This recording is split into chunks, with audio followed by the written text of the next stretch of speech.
What's up, everybody? DeAngelo here, and this video is going to be on what should you do if you get scammed on Cragslist, Offerup, Let Go, etc. Okay, so first things first, I'm going to go over some things that you should do if you're buying and selling. So if you're following the channel or whatnot, I teach a lot of buying and reselling and stuff like that. And there are people out there, guys, that will try and scam you out your money. Okay, so first thing you want to do, you want to have receipts, and then like it's gonna be like a little booklet of receipts, and you just basically you can write in what you're buying, and then you want to have them sign that paper. Okay, so I mean that's like the number one way right there. That because I mean if you get scammed or anything like that, one, you're gonna have their fingerprint, you're gonna have their signature, and stuff like that. Two, you want the phone number, because let's say they write down a different name or they give you a different name on Offerup or something like that. Okay, you want their real name. So most likely when you get scammed, they're gonna stop talking to you. They're not gonna message you anymore. So what you're gonna need to do is create another account. So this is just if you don't have their name or anything like that yet, you want to create their account. And there's two ways of doing it. One, you can just meet up with the person and confront them like, hey, I want my money back. Or you can just take them to court. Now you can open up a small claims lawsuit or case or whatever you want to call it against them or whatnot. So I mean, like that would probably be the best route to go, because I mean, if you go meet up with this person, you get into a confrontation. One, you're most likely not going to get your money back, and then two, let's say you get into a fight or something. Now you got court fees, you got all this other stuff, and it's just going to be a complete headache. So it's probably not the best way to go that route. I mean, it all depends, on you and stuff like that. Because I know there are people out there getting completely scammed in like car loans. I mean, getting completely scammed out like cars and stuff like that.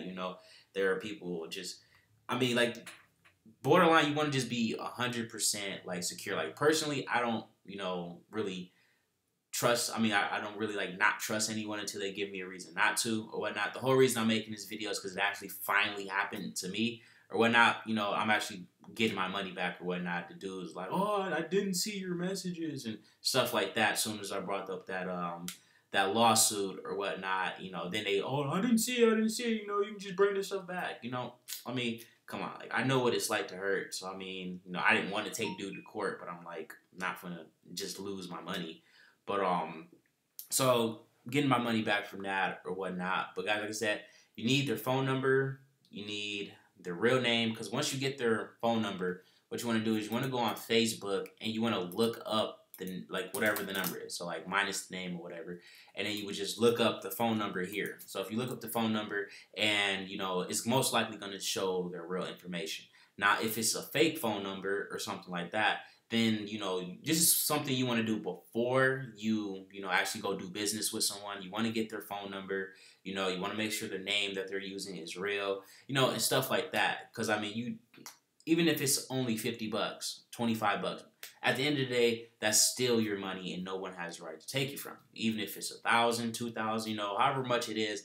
At the end of the day, that's your hard-earned money, so no one should be able to take it from you or whatnot. If you buy something or pay for something, then you should make sure you do that. Another thing is too, you want to make sure in your messages with these people, you clarify.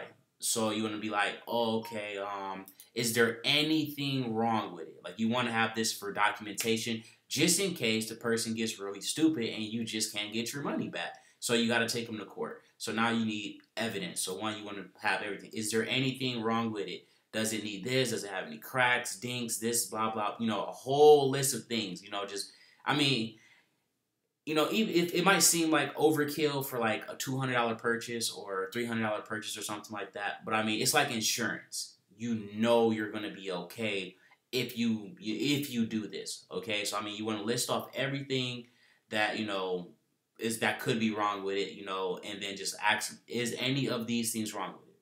Does this TV power on? Is this computer have any software issues? Is there any hardware issues? Is there anything that's stopping it from working normally? Because I mean, obviously, if you're buying something, used, I mean, things can happen. I mean, like if it's, I don't know, if it's working in their condition, like let's say you buy it, you take it home, You plug it up, it doesn't work. Obviously, that person knew that it didn't work. Now, if you take it home, you know, I mean, if you buy it, you take it home, and then like a few months later it breaks. I mean, okay, it's used. You can't really be mad about that, you know. But you know, that's kind of it. You know, for like the small claims and stuff like that, you can go to your local police station or your courthouse or whatnot, and then there'll be someone there that'll tell you about all about that or whatnot. But I mean, like I said, as soon as you bring up the S word, like lawsuit, suit, you know, that people change real quick, especially if they know you know who they are. Like it's different if you're just like, oh, that's just a random person, you know, or something. Like they are going to blow you up. Like, hey man, I'm sorry, you know, or you know, I was trying to do this, you know, and this and that. Like, I mean, at the end of the day, like I said, I know what it's like to be broke or whatnot, but you shouldn't have to resort to scamming people to make money, you know.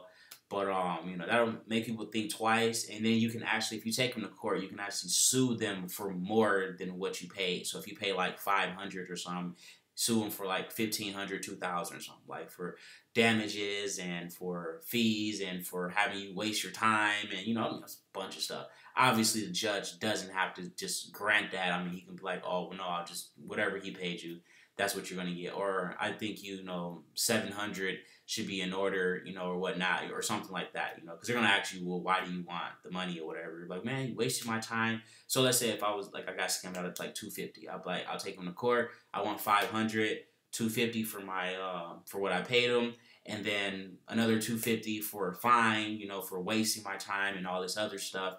And then whatever, and then he also would pay what, or she would also pay whatever the court fee is, and that'll be all. Because I mean, if you got all this stuff lined up, you got the messages, you want to also screenshot messages and things like that as well. Like you want every piece of documentation, you know, that you can possibly do. And if you plug it up and it doesn't work, you want to get on your phone, start taking pictures, and start recording right away. Like, and then you know, from there, you should be pretty much good to go. I mean, a lot of people just get scammed and then just cry about it and don't do anything. I mean, a lot of people think once you get scammed, it's pretty much over with.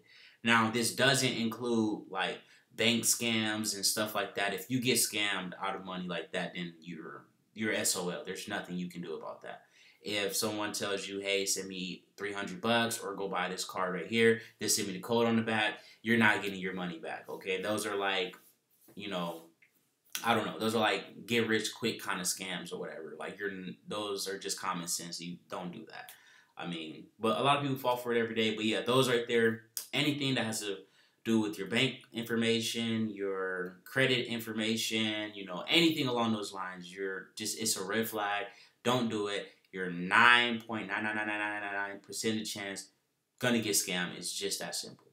You know, even some jobs on there, the house posting, stuff like that, guys, you know, just stay away from a lot of that stuff because a lot of it is scams. If they're going to send you a check in the mail and you haven't even done any work and they want you to send any money back, it's a scam.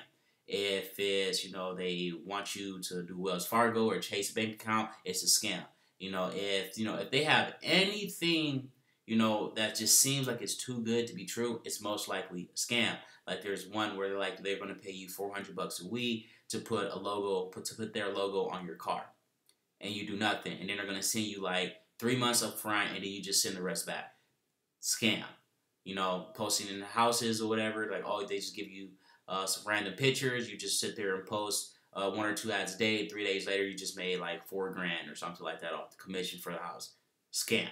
Okay, so stay away from stuff like that. You know, this is mainly for like physical products and things, because there's really nothing you can do when it comes to like online stuff or whatnot. Like if you pay, I don't know how to explain it, guys. Like just online stuff, this really isn't applying towards. This is just for physical stuff. So if you go out buy a car and let's say they're like, oh, the engine's perfectly good, the engine's fine, you can legit go and put them, you know, and go to a small claims court or whatnot because they lied to you. Now, but you also need that in documentation.